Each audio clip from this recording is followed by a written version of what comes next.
Three more games to go, Sloth. Three more Premier League matches before we can call this season off and completely write off and eradicate from our memories what has been an absolutely shambolic season. And yeah, three more games. This one is Man United away, where we tend to play quite well normally. But again, I think most West Ham fans now just want the season to end, and we get our bits into those preseason and summer transfer window with a lot of stuff rumored to be happening this summer. So yeah, firstly, before we even get into the preview, obviously we've just come off the back of that draw against Spurs. Are you feeling a little bit more positive for this preview than we were this time last week going into that Spurs game, or are you taking circumstance into account? I don't know what there is. I just sound like I don't know what there is to be positive about, but it's just weird, isn't it? Like, I think the performance against Spurs did nothing to make me feel optimistic about, and I kind of just think that this is again a similar story to last week. It's two sides that will want the season to be over as quickly as possible. They've only got one thing on their mind, which is the second leg, and then the final if Bilbao can't do anything miraculous. So I think they'll probably be playing their second string side, maybe. I mean, they played a pretty strong side against Brentford, but yeah, I'm not sure what they'll do. I think because they're 3-0 up, when we're recording this is the day before their second leg, and it'll probably go out as they're playing tonight on Thursday. I think they will go through because of the advantage they have. So let's assume they're in the final. I don't know if they would rest players. It would probably rotate a little bit, but I don't know if it would be like a full rotation like we saw with Spurs because they still had that second leg to play. But I think, yeah, obviously Man United's only chance now of salvaging their season is actually getting into the Champions League through the Europa League, which is crazy to say that one of Spurs or United will probably get that claim and go through to the Champions League, because last season they didn't have the best season either in the Premier League, and winning the FA Cup got them into the Europa League. So they've gone from winning an FA Cup to potentially playing Champions League football. Now, when we talk about West Ham, there is no silver lining really. That the only silver lining is finishing above Tottenham. And I think failing to beat Spurs last week obviously limited our chances of doing that because there's only a few games left now. We've obviously got Forest and Ipswich after this Man United game. So our season really is just finishing as strong as possible and having a bit of dignity on the pitch, which I think we saw some positives against Spurs. But again, will we now see that translate into the last three games, or was that just a one-off because it was the occasion of playing Tottenham and being your biggest rival in the Premier League? But when we pay our attention back to this game, Sloth, let's take a look at both Man United and West Ham so far this season in the Premier League. It hasn't been great viewing for either. Man United just 2 points above us on 39 with our 37. They've scored just two more goals than us with 42 compared to our 40. They've conceded slightly less goals at 51 compared to our 59. And they find themselves in 15th, 2 positions higher than us in 17th. And when we look at the expected data, both teams have been pretty poor, and they're pretty much where they should be in terms of those expected statistics that we speak about. Expected points for Man United, 47.44 to West Ham's 38.55. Expected goals scored, slightly higher for Manchester United. Expected goals conceded, slightly better for Manchester United. And they're expected to be in 13th, and we're expected to be exactly where we are in 17th. So, as you said, green reading for both clubs. A lot of change, a lot of chopping of managerial campaigns. We've obviously had two. They've had two now this season, but they still got that Europa League. Do you feel like the energy and the focus for Manchester United going into that Europa League campaign may give us a slight advantage on Sunday when we do go to Old Trafford? Or do you think just because of the state West Ham are in, it kind of balances out? It's not really an advantage anymore. Yeah, I mean, it's a strange one because the way Man United are playing, and I know people like to take the mick out of Amorim, but he is a good tournament manager, and he showed that when he went to the Etihad with Sporting and beat them. And I think if I was Amorim, I would be looking at this and thinking, right, I'm just going to give players a bit of a runabout, like let them try and prove themselves to me. Let them try and prove either why they deserve to start or why they should get on the bench. And I think that that's the approach you'll probably take. Now, ahead of a final, that's probably the best possible thing you can do. So I expect Man United to really be up for it. But it's what Man United turn up, because there are obvious, I mean, these are two teams with notoriously insipid dressing rooms at the moment. And a lot of the same concerns, which is wild. You know, if you'd said 10 years ago that West Ham and Man United had the same concerns in terms of lack of investment in facilities, poor transfer decisions, you'd be going, wait a minute, what's going on? Like, how is that possible? But I think the root of both clubs' problems are very similar. And ultimately, I think if I'm Ruben Amorim, I'm just going, look, you're playing for your place at the club. You're playing to impress me. And I am a bit nervous that we could face a bit of a turning over, because anyone who watched the reverse fixture, even though Lopetegui managed to get 3 points, he was completely and utterly tactically outclassed by Ten Hag. And, you know, they should have been 5-0 up in the first half. That's generous. Could have been more than that. Yeah. And I mean, I see people kind of already having this revisionist outlook on Lopetegui. But if they play like that against us tomorrow, I mean, we might concede 2 or 3 less than the chances would suggest. But Man United don't look bad, and if they can put 3 past Brentford, then they can bloody well put 3 or 5 past us. Yeah, it's a really difficult one to go into, because we said the same against Spurs. You know, heavily rotated team, have been really poor in the Premier League, and again, that was still a fixture we just couldn't get over the line, and we couldn't get that win. Although there were positives to take, and you know, before we get into that, I just want to recap on Man United's season and, you know, just how poor they've been and paint that picture. So when you're thinking of Manchester United, the size of the club, like some of these statistics really are staggering. They have the 6th worst offensive record in the Premier League with just 42 goals scored.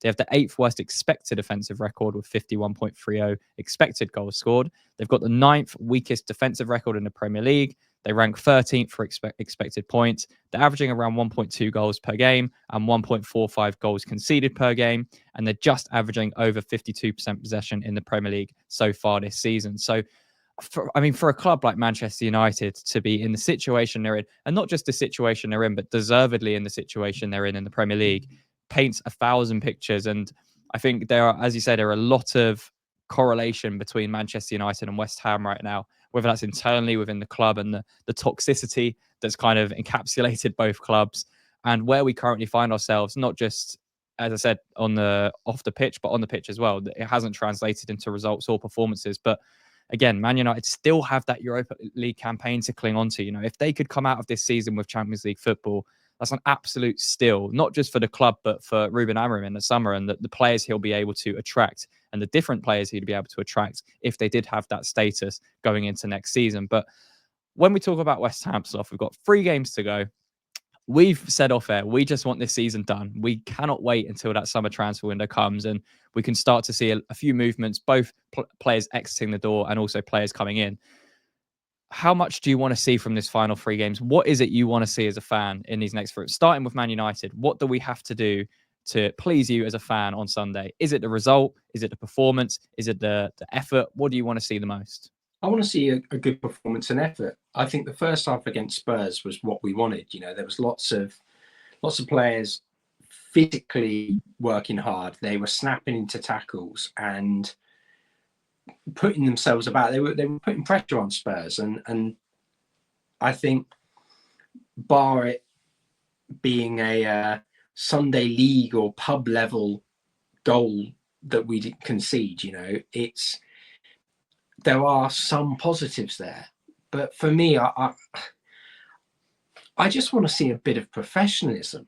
Like, I know, and look, the Paqueta thing is obviously very upsetting.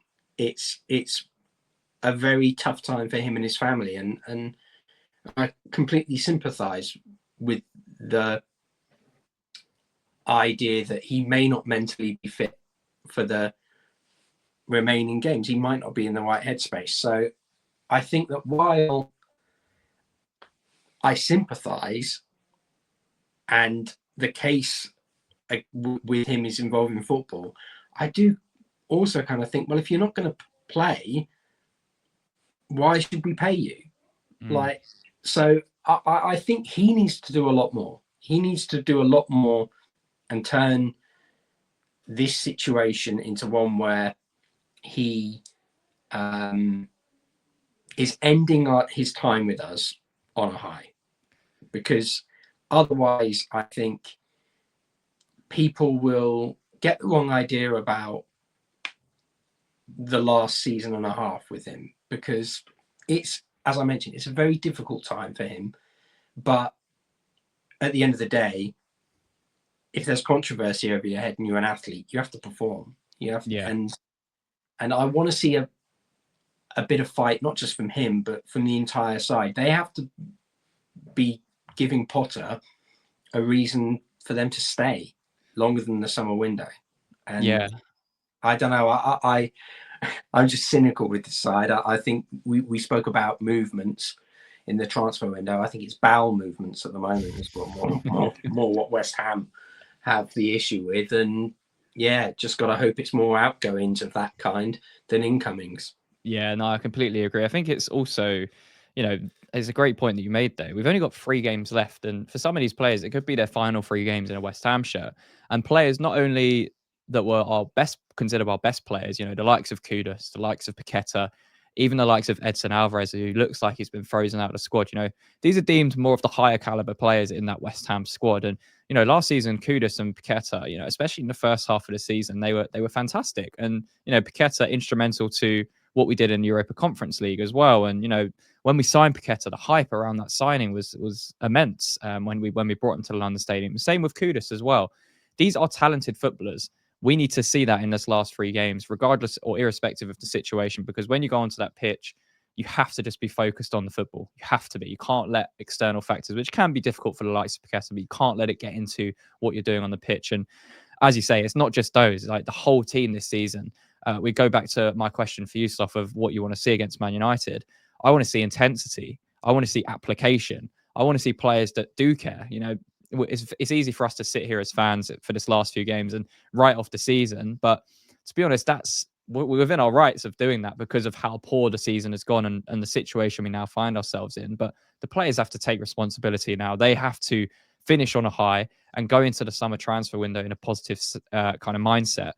In terms of the lineup, Sloth, it's really difficult to predict how we're going to line up, but we've given it a go. And yeah, we're probably going to expect something similar to what we saw against Spurs. So this would be, again, the same lineup we went with against Tottenham. Maybe there's 1 or 2 changes in here, whether Mavropanos will come back into the back 3. Again, is Lucas Paqueta going to start, or do we bring someone in like James Ward-Prowse, Carlos Soler, or even someone like Edson Alvarez back into the team?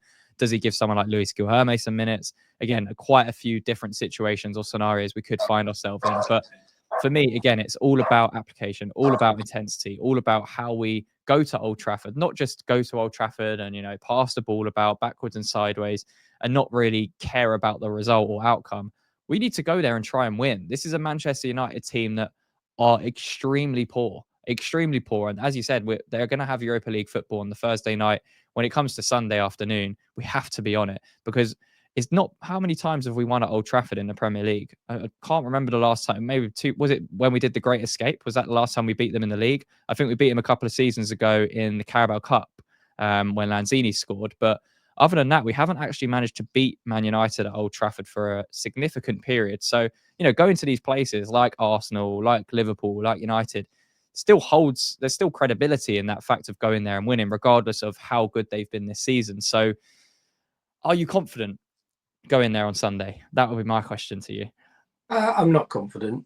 I think, bar maybe Ipswich at the end of the season, I'm not confident going into any game, because I think that this side has kind of shown its true colours. And, I kind of spoke about Paqueta having the chance to end the season on a high.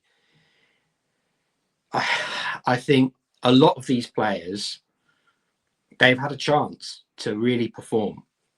for the full season, you look at Kudus, you know, even Kilman. Kilman's got a lot of questions over his price tag. He's not really silenced any of the doubters. Todibo,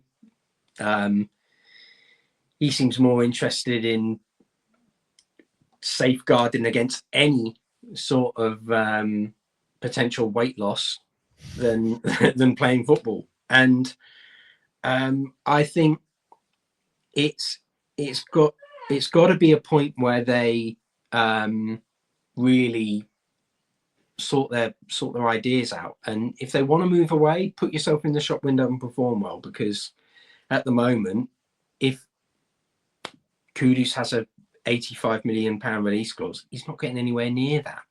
So I don't have any expectations really. I kind of expect us to go there and lose. But that was my next question. What's your score prediction? I think it could be 2 or 3-0. Really? I'm maybe Bowen gets one, but I think Fulkrug up against Maguire. You know, if that's going to be the battle, I think Maguire is the sort of perfect centre back to play against Fulkrug. And I just can't really see us causing that many problems. I'd love to be wrong, but I think they've got enough athleticism and ability in their defence, particularly in the last few weeks, where Aaron has implemented this back three. I think they're doing enough defensively that we're going to struggle. But offensively, we need to see a lot more from this back line in our end. If we play anything like we did, well, I was going to pick out a specific game, but I mean, any of the recent times, like if we play anything like we did against Brighton, where we just set off them, they'll Bruno Fernandes will just pick passes or hit long shots against us, and it's going to hurt us. So I'd be really surprised if we don't concede at least 2 goals. Yeah, I think it's going to be a difficult game. I mean, the last time we won a match or any game of football was against Leicester in February. So we're now in May, which kind of paints the picture of how bad we've been. It's been a run of 8 games of loss, draw, loss, draw, loss, draw, loss, draw. So if you're a believer in those patterns continuing, you could probably predict a loss in this game. I'm going to go against the grain of the loss, draw, and predict another draw, a 0-0. I think it's going to be a complete dead rubber, a complete bore fest. I think United will be tired from the Europa League game, and I think we'll just potter it about with Graham Potter in charge, and it won't be the best spectacle at all to watch on Sunday afternoon. But yeah, as you say, I think it could go both ways. You know, I really can't see us winning the game, but we could easily lose it by 2 or 3, especially if United are going to be positive going into that Europa League final as well, and on a bit of a high compared to West Ham, so to speak. But yeah, let us know in the comments down below. Are you confident going to Old Trafford on Sunday? Do you think West Ham are going to pick up a result? Who would you like to see in the starting 11? Would you make any changes from the Spurs game? And yeah, what's your confidence levels at going into this clash against Manchester United? And yeah, let us know down below in the comments. Leave a like on the video if you enjoyed the breakdown. Subscribe to the channel for more content. And Sloth, until the next time. Come on, you eyes.